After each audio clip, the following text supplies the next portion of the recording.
రాజకీయంగా కానీ సినిమా పరిశ్రమలో కానీ మీ సెలబ్రిటీలతో మీ పరిచయాలు చాలా ఎక్కువ. అవును. వీళ్ళలో మీకు బాగా ఇన్స్పైరింగ్ క్యారెక్టర్లుగా అనిపించిన వాళ్ళు ఎవరు? వాళ్ళ నుంచి మీరు గమనించిన క్యారెక్టరిస్టిక్స్ ఏంటి? అప్పటి నుంచి ఇప్పటి తరం వరకు కూడా, జనార్దన్ రెడ్డి గారి దగ్గర నుంచి ఇవాళ తరం నాయకుల వరకు వాళ్ళ నుంచి మీరు ఇన్స్పైరింగ్గా చూసే క్యారెక్టరిస్టిక్స్ ఏంటి? అలాంటివి మీరు చెబితే ఒక్కొక్కరి గురించి మీరు అబ్జర్వ్ చేసిన విషయాలు ఈ జనరేషన్ అందరికీ కూడా అవి ఉపయోగం అవుతాయి, అందరికీ కూడా అవి ఇన్స్పిరేషన్ అందిస్తాయి. మీరు ఆ ట్రాన్స్మిషన్ హబ్ లాగా ఉంటారు ఆ ఇన్స్పిరేషన్ అందించడానికి. అంటే ఇప్పుడు మీరు నన్ను ఫిక్స్ చేయాలనుకుంటున్నారు? అంతే కదా. లేదు, ఒకటైతే చెప్తాను, I'm not a political analyst అయితే కాదు. పొలిటికల్ గురించి ఒక వాళ్ళని క్లోజ్ గా అబ్జర్వ్ చేసిన ఒక వ్యక్తిగా అయితే చెప్పగలను. అంతే మేడం, అంతే. వాళ్ళ గురించి మనకి వాళ్ళ క్యారెక్టరిస్టిక్స్ చెప్తే చాలు. మీరు నో డౌట్ అండి, నాకు ఇష్టమైన పొలిటీషియను, నాకు జీవితంలో ఎప్పుడు నేను ఈయన ఒక ఇన్స్పిరేషన్గా తీసుకున్న ఒక వ్యక్తి కావచ్చు, అసలు ఎవరిని కంపేర్ చేయలేని వ్యక్తి కావచ్చు, that is one and only Nara Chandrababu Naidu గారు.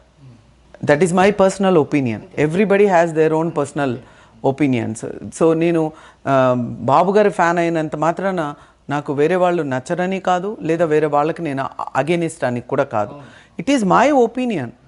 నా మనసుకు నచ్చిన ఒక పొలిటీషియన్ ఆయన. He is my political super star. So there is no doubt about it. So నాకు ఇప్పుడు కాదండి, ఎప్పటి నుంచో చెప్తాను, నాకు ఊహ తెలిసిన దగ్గర నుంచి నేను ఆయన్నే ఫాలో అవుతాను. He is my inspiration, he is my true inspiration. నేను ఈరోజు నేను చెప్తా ఉంటాను, నేను 18 గంటలు పని చేస్తాను అని చెప్తాను. నేను 18 గంటలు పని చేయాలని నాకు తెలీదు, ఆయన్ని చూసి నేర్చుకున్నాను నేను.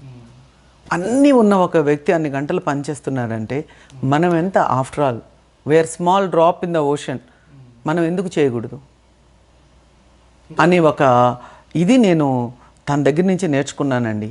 నేను ఎవరేమనుకున్నా కూడా హీఈస్ మై ఇన్స్పిరేషన్. నేను ఇప్పుడు కాదు, నేను బాబు గారినే ఫాలో అవుతాను నేను. సో తను దగ్గర ఉన్న, అంటే తనకు నేను పరిచయం అవడం వలన సార్ నాకు బాగా తెలుసు. సో ఎప్పుడు కనపడినా కూడా ఒకటే అడుగుతారు తను, సారు ఏమ్మా వ్యాపారం ఎలా ఉంది అంటారు, ఎవరైనా నువ్వు ఎలా ఉన్నావమ్మా అంటారు, ఫస్ట్ అడిగేది బిజినెస్ ఎలా ఉంది. Just understand. ఆ మైండ్ కావచ్చు, ఆ విజన్ కావచ్చు, ఎక్స్ట్రాడినరీ అండి బాబు గారు. So is my political super star without any doubts.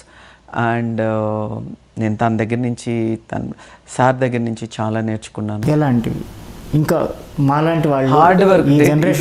దేనికి డెఫినేషన్ కాదండి బాబు గారు, దేనికి కాదు చెప్పండి. నిజంగా మనసు మీద ఎవరినైనా గుండెల మీద చేసుకొని చెప్పండి. ఈరోజు స్వార్థం వదిలేస్తే, నేను చాలా ఇంటర్వ్యూల్లో చెప్పాను, మనిషి స్వార్థపరుడు కాకపోతే చంద్రబాబు నాయుడు గారిని సూపర్ లీడర్ అని ఒప్పుకొని తీరాలి.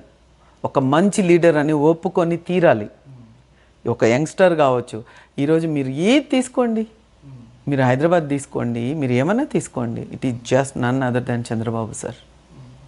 ఇంకేం చెప్పాలి మీకు? ఓకే, మిగిలిన ఇంకెవరన్నా పొలిటీషియన్, జనార్దన్ రెడ్డి గారు కావచ్చు, మీరు ఇంకా క్లోజ్గా జనార్దన్ రెడ్డి గారిని పొలిటికల్గా మేము అబ్జర్వ్ చేసే టైంలో వీఆర్ వెరీ స్మాల్ కిడ్స్ అండి అప్పట్లో. సో ఊహ తెలిసినప్పుడు తనకు మాకు బాగా తెలిసిన బట్టి నాకు ఓవరాల్గా పాలిటిక్స్ అంటే ఒక జెన్యూన్ పర్సను, లేకపోతే ఒక స్వచ్ఛత ఉండే మనుషులకి పనికిరాదు పాలిటిక్స్ బేసిక్గా. దానిలో అట్లా అని చెడ్డోళ్ళు ఉంటారు పాలిటిక్స్లో అని నేను చెప్పట్లేదు. దానికి ఒక చిన్న మైండ్ గేమ్ ఆడాలి. సార్ నేను ఎప్పుడు జనార్దన్ రెడ్డి గారిని గేమ్ చేంజర్ అంటానండి. అంటే ఒక మైండ్ గేమ్ ఉంటుంది తనలో. Very intelligent, very sharp. అప్పట్లోనే ఆ ఎక్స్పోజర్ కావచ్చు. సో మేము చదువుకునేటప్పుడు చిన్నప్పుడు కూడా విలేజ్కి ఇందిరాగాంధీ కావచ్చు, రాజీవ్ గాంధీ గారు రాని పొలిటీషియన్ లేరండి అప్పట్లోనే. సో అంతమందిని అంత ఇదిగా హ్యాండిల్ చేయగలిగాడు, వాళ్ళందరితో అంత మంచి రిలేషన్ మెయింటైన్ చేయగలిగాడు అని అంటేనే it is his smartness. So నాకు తనలో కేపబుల్ అనేదానికి జనార్దన్ రెడ్డి గారు ఎనీథింగ్ ఆయన అనుకుంటే సాధించలేనిది ఏది ఉండేది కాదు అప్పట్లో. So in that case is a mind game చాలా ఉంటుంది. అండ్ వెరీ ఇంటెలిజెంట్ అని చెప్పగలుగుతాను, వెరీ కేపబుల్ పర్సన్ అని చెప్పగలుగుతాను. అప్పట్లోనే పైగా తన చాము, తన ఔరా, ఇవన్నీ ఉండేది, ఒక గ్లామరస్ పాలిటీషియన్ అని అయితే చెప్పగలుగుతాను మా జనార్దన్ రెడ్డి గారు. ఇంకెవరు తెలుగు పొలిటిక్స్లో 2 స్టేట్స్కి సంబంధించి తెలుగు రాజకీయాల్లో మీకు ఇన్ఫ్లుయెన్షియల్గా అనిపించే వ్యక్తులు? ఇప్పుడు అవన్నీ చెప్పాలంటే ఓకే చెప్తాను. I'm going to speak only మనకి బాగా మనం తరచూ గుర్తు చేసుకునే ఆయనైతే ఇలా చేస్తాడు, నేను ఇలా చేయాలి, ఇలా నేను చెప్పాలి అని అంటే నేను బికాజ్ నేను బాబు గారి చంద్రబాబు గారి ఫ్యాన్ అవ్వడం మూలన నేను బేసిక్గా న్యూస్లో కూడా తను ఉంటే చూడడము లేకపోతే ఆపేయడం. సో నేను కంప్లీట్ వన్ సైడెడ్ పర్సన్ అండి. సో మిగతా వాళ్ళ గురించి అబ్జర్వేషన్ తక్కువ. కాకపోతే కేటీఆర్ గారి దగ్గరకు వచ్చేటప్పటికి very handsome and go getter.